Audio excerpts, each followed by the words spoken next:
Hi, everybody. It is time for the greatest rivalry in all of sports, is the way I call it. We're going to break it down for you.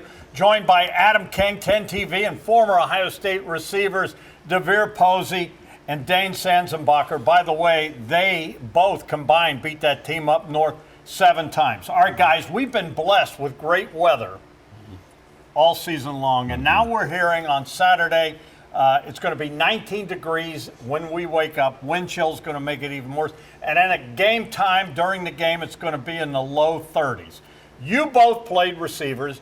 Ohio State loves to throw the football. Yeah. As a receiver, if it's cold and it's this, and our bodies aren't going to be used to it, this is going to be the first time. What kind of effect could the weather have on the game, fellas? You want to take this? Yeah, it stinks. It's not real. It's harder to play in that.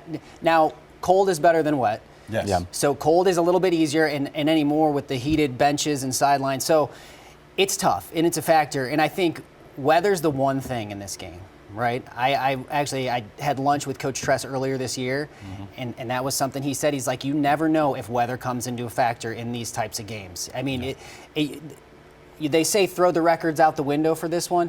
Yeah, to a certain extent, but when weather comes into play, it is the great equalizer. So, yes, you'll have it on both sides. It is tougher to throw the ball in the cold, but I think also this is a team that has strived to be very balanced throughout the year and get that running game going.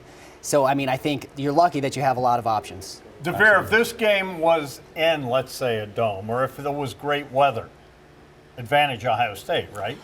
Yes, I think advantage Ohio State. Cold weather are in a perfect weather place. I think if it was a perfect weather in a dome like in Indianapolis, we would probably be running the ball a lot, also play action, Will getting active, and then Jeremiah Smith down the field. In the cold weather, we're going to be running the ball a lot, play action, Jeremiah Smith downfield. I don't think this stops our game plan at all, and I personally love playing in the cold.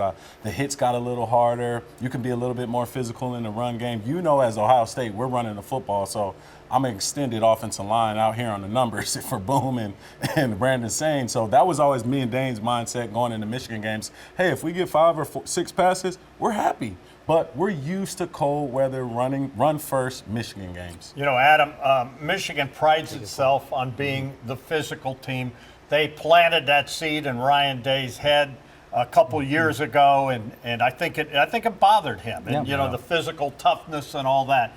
With that said, if the weather is bad, that's perfect running weather. Yeah. Michigan ran the ball pretty well last week against Northwestern. That looks to be the strength of their offense, running the football. Well, it's not only the strength of their offense, it might just be their only offense. And I think there are Michigan fans that will tell you that their passing game has struggled. And it's gotten better. They looked okay against Northwestern. It's gotten better throughout the year. But their run game is everything to this team this year, and I think you're right. It does benefit Ohio State a little bit if it's super cold because Michigan can just lean on that run game as much as they need to. I will say and I think I've said this earlier in the year, if I'm going against this Ohio State defense, I'd rather test them in the pass than test them in the run. Because I don't think, that toughness, that physicality, that conversation has been here all year round. That's what they pride themselves on now.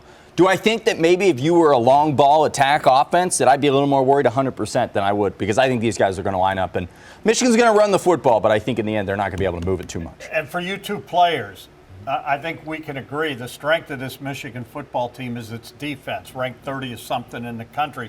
The offense is in the cellar. But to me, this game's going to come down to the Ohio State offense. Can they move the ball against this defense? Well, the strength of this Michigan football team is their D-line. They have a potential top 5 draft pick in Mason Graham rushing the quarterback every pass play.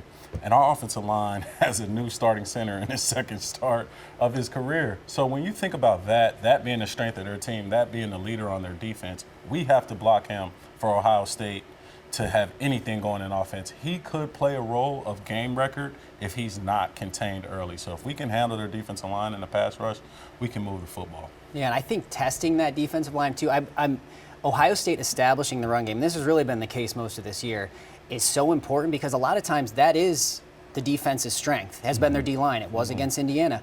If you can run into a team's strength, well, now you really have them on their heels, because then you can do whatever you want. So it's been the formula all year. Establish this run game. If we can see that early, that opens up their whole offense. And real quick, the play action pass. Will Howard's been one of the best in the country at the play action pass. And Adam, last thing, we don't know what the weather's going to exactly, the effect it'll have on the game. It's going to be cold. Let's hope there's no rain or snow or any of that. But with that said, I asked Ryan Day the other day when I talked to him, I said, do you have some things? He goes, oh, yeah, we're always working on things. We're going to see some maybe different things on Saturday. Well, I think we offensively 100%. I also would argue that the Buckeyes might have unleashed a little bit against Indiana that they weren't expecting to unleash against an Indiana team that was probably not going to be a top 5 matchup at the beginning of this season. I think we saw some things at Northwestern. I mean, when they were in Wrigley and then Emeka Ibuka's looking to throw the football into the end zone, I'm like, okay, well, that's not the last time we've seen that play. Yeah. We've seen Michigan do that in this game, where they have beat Ohio State. Gimmicky plays, almost trick plays. I don't know if they're trick, but just, you get the tight end sneaking out on a 4th and 1. You get a flea flicker. So it'll be interesting to see if the Buckeyes take a couple of shots there, especially knowing these guys really have to, for Michigan, watch that run. But then, there goes Jeremiah Smith behind our back. Yeah, it's going to be fun, and I just say play loose and have fun and take it to them. Yeah. Thanks, guys. Great stuff. Keep it on 10 TV. 97.1 The Fan for all your Buckeye coverage needs.